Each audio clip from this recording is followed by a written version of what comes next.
A criação da alma, Nefesh. Levítico 17:11 Porque a vida, Nefesh, da carne está no sangue, pelo que vô-lo tenho dado sobre o altar, para fazer expiação pelas vossas almas, porquanto é o sangue que fará expiação pela alma. Vaiomer Elohim, Ishritsu, Amaimim, Sheretz, Nefesh, Shaya, Veofiofef, Ael Aretz, Ael Penel, aqui Ashamayim. Gênesis 1:20 Disse Deus: produzam as águas abundantemente répteis de alma vivente, e voem as aves sobre a face da expansão dos céus. Esta palavra, produzam, é a palavra Ishritsu, que significa literalmente abundar, que seja uma coisa exagerada às águas da vida e que daí surja toda classe de seres viventes. E aqui se menciona as águas e não se menciona especificamente o mar, porque aqui disse que produzam as águas abundantemente répteis de alma vivente, e voem as aves. Então, se pensarmos que aqui está falando dos mares, isto implicaria que do mar saíram as aves, porém aqui não se menciona a palavra mares, e a mim, senão que se usa a palavra maiim. Ou seja, que das águas serão a fonte de vida para muitos seres. E as águas já em forma líquida e gasosa é a fonte de vida para os peixes e para as aves, porque a maioria dos seres vivos tem sua dependência da água.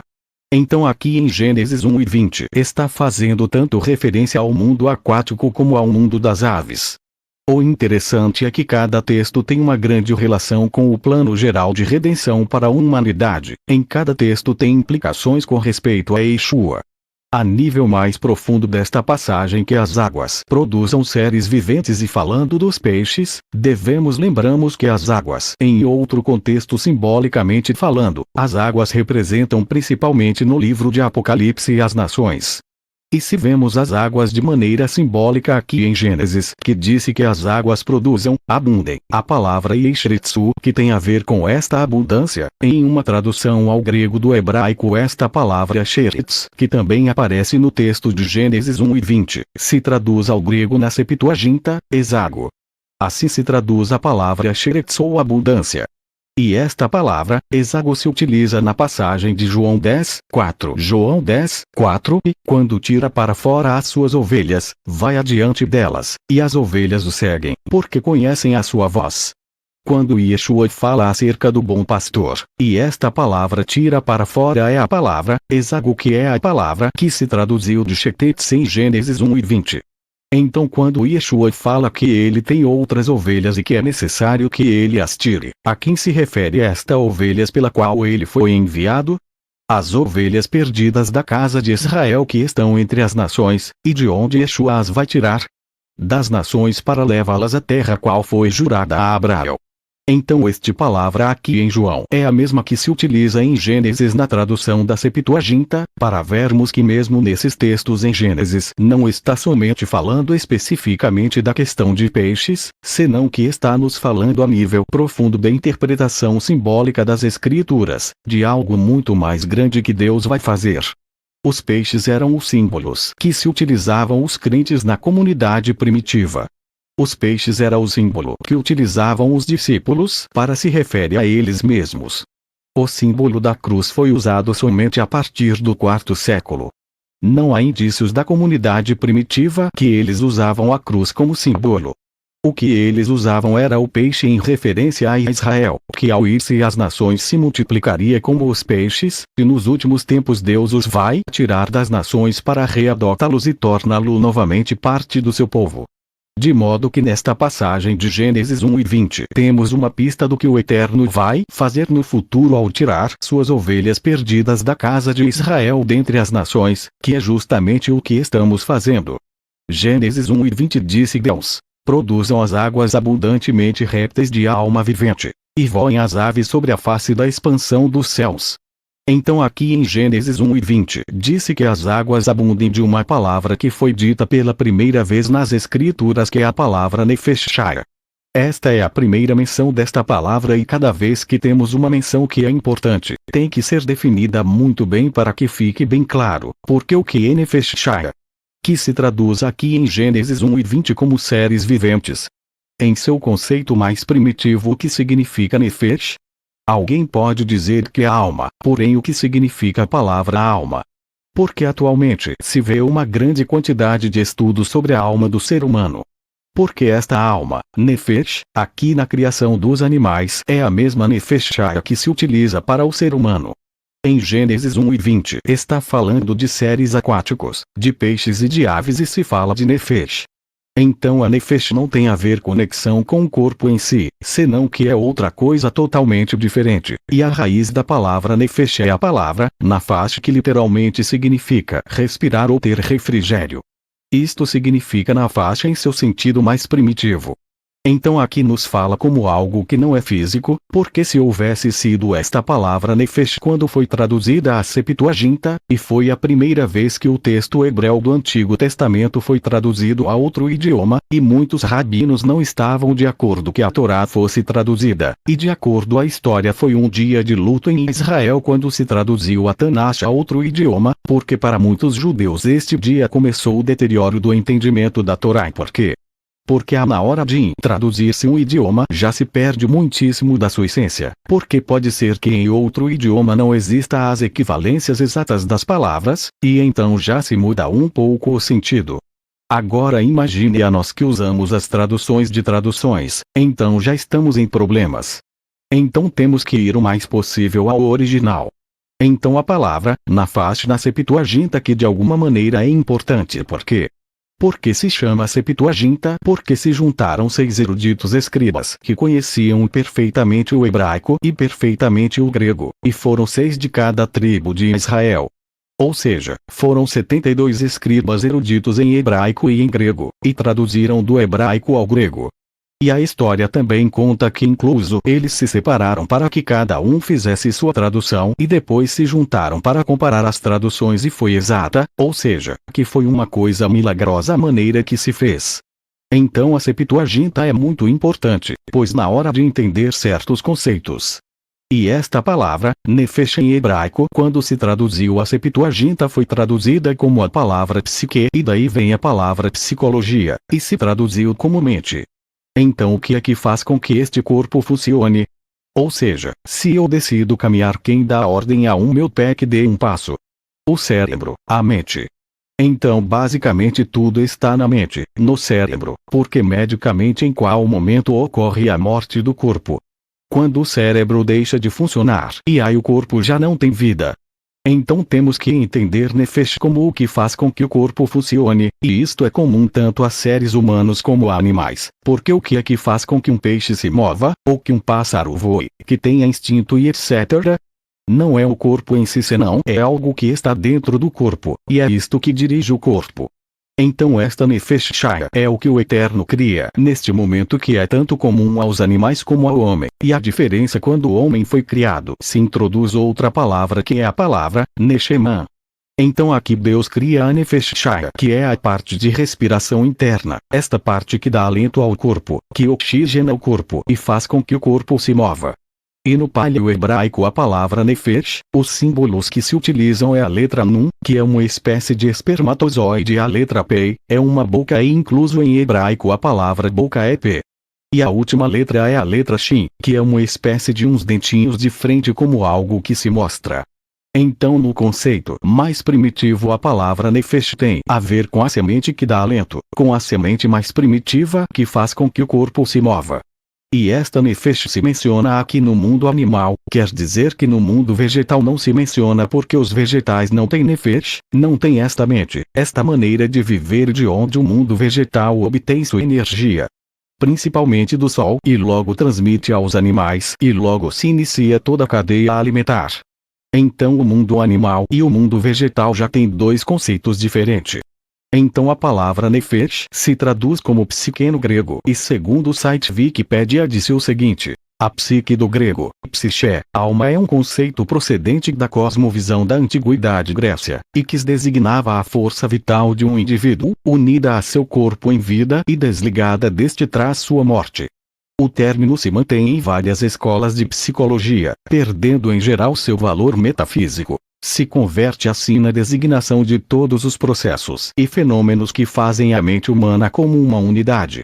Wikipédia. Ou seja que na psicologia todos os conceitos de processos mentais que se realiza na mente. Por isto dentro do judaísmo existe diferentes explicações da alma ou nefesh, existe livros inteiros sobre o que é a alma. Porém essas explicações da alma e essas pessoas que escreveram sobre a alma de onde eles tiraram esses conceitos? Porque na Torá não define o que é a alma. Então de onde eles tiraram esses conceitos?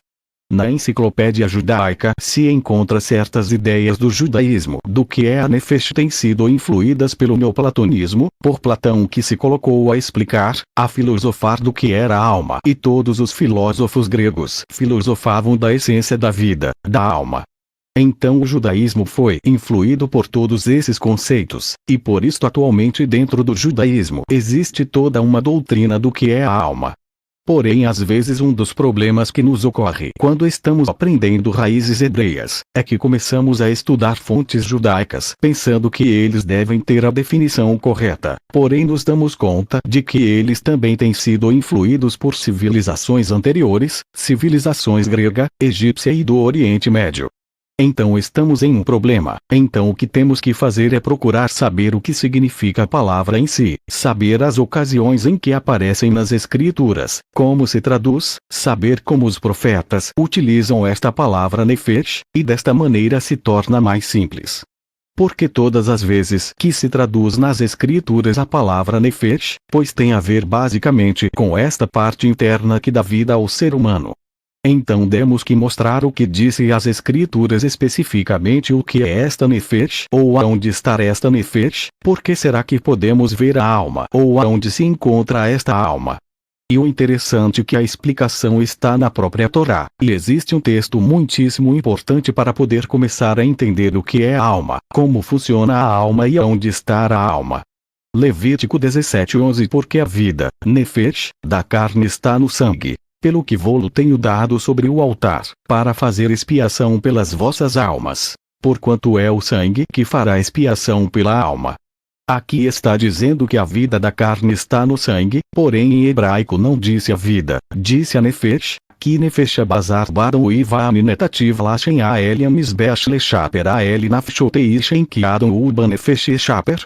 Aqui está dizendo que a vida da carne está no sangue, porém em hebraico não disse a vida, disse a nefesh do corpo humano estar no sangue. Então pela primeira vez eu entendi o conceito da alma como nunca antes tinha visto com este verso, porque você e eu sem dúvidas em cada vez que pensamos na alma, nós imaginamos como um fantasma, como uma visão de alguém de branco, porém esta nefesh também está nos animais. Então os animais também têm isto e isto tem que ser algo comum a peixes, a animais e incluso a homens. Levítico 17:11 Porque a vida, nefesh, da carne está no sangue. Pelo que vou-lo tenho dado sobre o altar, para fazer expiação pelas vossas almas. Porquanto é o sangue que fará expiação pela alma. Então a alma é o sangue de acordo ao texto hebreu, porque quando de alguém o sangue começa a sair está saindo a alma. Então podemos ver a alma. Nós podemos ver o líquido vermelho, porém o interessante é o que tem neste líquido vermelho. Por que este líquido vermelho é tão importante?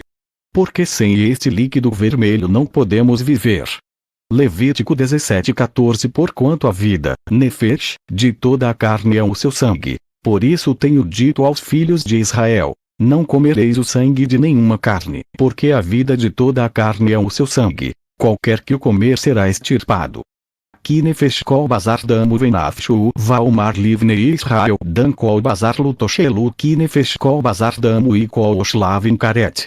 Então quando alguém está comendo sangue na verdade está comendo a alma, está comendo a essência dessa criatura, parte dos seus instintos de toda a natureza desde animal, e é interessante que no sangue está muitas questão de toxinas que não é bom comer. Outra passagem que implica que ao derramar o sangue está sendo derramado a alma, nefesh, e por isto que o Eterno colocou o sangue para fazer expiação, para pagar um resgate de cobrir. Quer dizer que eu e você no momento em que transgredimos, que pecamos contra os mandamentos divinos somos culpáveis e merecemos um juízo, e tem que ser oferecido algo por aquilo que contaminamos, que é a nossa alma, o nosso sangue que contaminamos, e tem que ser oferecido algo e o que é que o Eterno colocou como expiação ou pago de um resgate por nossas almas. O sangue por isto tem que se derramar sangue de animais inocentes, e em Isaías 53:10, uma vez mais se menciona a palavra nefesh. Isaías 53:10. Todavia, ao Senhor agradou moê-lo, fazendo-o enfermar. Quando a sua alma, nefesh, se puser por expiação do pecado, verá a sua posteridade, prolongará os seus dias. E o bom prazer do Senhor prosperará na sua mão. E esta palavra posteridade é a palavra, zera, semente. Então aqui está dizendo que quando o servo sofredor colocar seu sangue, sua nefesh, isto é o que produzirá sementes que ressuscitem. Então o que estava fazendo Yeshua ao derramar seu sangue? O que na verdade ele estava derramando? Sua nefesh por todos nós, sua essência estava sendo derramado e sua essência o que era? Inocente, o justo pelos injustos para levar-nos ao eterno. Assim que em resumo temos que entender a nefesh como um conceito bíblico e não como um conceito filosófico. Devemos entender o conceito de alma de uma maneira mais simples. Então o que foi criado no quinto dia que seria usado para todo o reino animal incluso o ser humano, foi a alma que se encontra no sangue e que leva a vida para todo o corpo. E para entender melhor o conceito do sangue e como está ligada a sua função à mente ou cérebro, porque nefesh também se traduz como psique, portanto também tem a ver com o cérebro, então o sangue e o cérebro têm uma função muito especial para o corpo. E os médicos explicam como funcionam as propriedades das funções e as propriedades do sangue, porque o que nós vemos é o líquido vermelho. Então este líquido vermelho visto em um microscópio tem algo que aí dentro está a alma. Então a alma, a nefesh se encontra neste líquido vermelho que serve para controlar todo o corpo. E o interessante é que a palavra nafesh hálito, respiração, o que faz com que todo o corpo respire e funcione todo o corpo. E a palavra nafesh também se traduz como psique, que tem a ver com a mente e o cérebro. Então quando a morte cerebral neste momento se acaba a função da alma, que está dentro do cérebro e dentro do sangue. Desta maneira podemos dizer que o Eterno criou a maravilha do sistema circulatório dirigido pelo cérebro, e que lhe dá a vida a todos os seres viventes, o qual é o equivalente da nefesh que se traduz como seres viventes, a peixes, aves. E a neshama é o que se coloca na nefesh para que seja um ser humano e nos faça diferentes dos animais, porque Deus cria o ser humano não disse, produzam as águas o ser humano, pelo contrário o Eterno disse, façamos. E neste momento Deus criou diretamente os seres humanos diferente dos animais, porque a ordem foi que a terra, o mar produzissem seres vivos. E o interessante é que esta população de vida que cria as ilhas, e ao homem se ocorreu esta teoria tão absurda da evolução que transgredi leis. Por isto é teoria, é uma ideia e é impossível porque atualmente está totalmente demonstrado que a teoria da evolução é impossível. Então a nefesh é algo se foi colocado dentro do sangue, que faz com que o corpo possa viver desde um inseto até um ser humano. Isto é como aos seres vivos, porque quando abrimos um peixe ou qualquer outro animal, nós veremos neles o sangue. Porém Gênesis 1:20 disse nefesh shaya, e esta palavra shaya, que se traduz como vida, em sua forma mais primitiva também podia traduzir-se como apetite e incluso estômago cheio, porque em Jó podemos encontrar esta tradução. Jó 38:39, porventura caçarás tu presa para a leoa, ou saciarás a fome dos filhos dos leões, e a palavra fome aqui em hebraico é a palavra shaya. Então nefesh shaya é esta parte interna que está no sangue que faz com que o corpo viva, que faz com que o corpo se nutra, e que sem isto nenhum ser vivo, nenhum organismo vivo poderá seguir vivo, isto é a nefesh. Gênesis 1:21 E Deus criou as grandes baleias, e todo o réptil de alma vivente que as águas abundantemente produziram conforme as suas espécies, e toda a ave de asas conforme a sua espécie. E viu Deus que era bom. Vaivra Elohim et Patanim Agedolim vet kol nefesh shayarum ezet asheshartsuam aileminem vet kol of kanaf lemineu vaiar Elohim kitov. E aqui se menciona a palavra baleias que em hebraico é a palavra tanimim, que em outras ocasiões se traduz como dragão, como besta e aqui como baleia. E aqui já entra o ponto de todos os seres vivos que o Eterno cria no quinto dia de maneira simultânea: aves, peixes, grandes criaturas marinhas. E tudo isto ocorre em um dia, que de acordo à teoria da evolução toda a questão desses animais gigantes, vamos saber que todo este conceito dos dinossauros dos quais se falam hoje é um conceito que está escrito em Gênesis, está escrito no livro de Jó, onde existe referência sobre esses monstros, esses gigantes. Fonte: https://fazendotechuva.blogspot.com. Vídeo: Carlos Rodrigues Coelho, divulgador do Evangelho de Jesus. Áudio: IA.